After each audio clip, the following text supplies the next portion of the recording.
అనుకున్నదొక్కటి అయినది ఒక్కటి బోల్తా కొట్టిందిలే బుల్ బుల్ పిట్ట.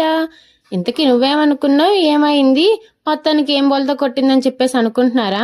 మా ఇంట్లో అయితే క్యారెట్ బీట్రూట్ 2 మొలకెత్తాయి.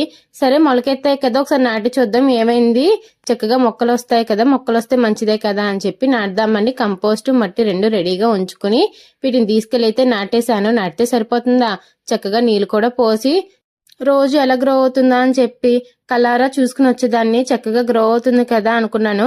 ఇక్కడే పెద్ద చిక్కులో పడ్డానమాట. తుఫాన్ స్టార్ట్ అయింది. తుఫాన్ అంటే మామూలు తుఫాన్, జనాలందరినీ భయపెట్టిన తుఫాన్ ఒకటి ఉంది కదండి.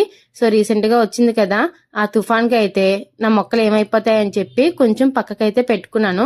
దానికి సరిపడా నీళ్ళు వస్తాయి కదా, చక్కగా ఎదుగుతుందిలే అని చెప్పి. సర్లే 3 రోజులు దాని వంక చూడలేదు, దాని జోలికి వెళ్ళలేదు. 3వ రోజు తర్వాత బీట్రూట్ కంపోస్ట్ లో కలిసిపోయింది. క్యారెట్ ని ఎవరో దొంగలు ఇచ్చారు, దానికోసం వెతుకుతున్నాను. మీకు కనిపిస్తే కనుక మా ఇంటికి పంపించండి.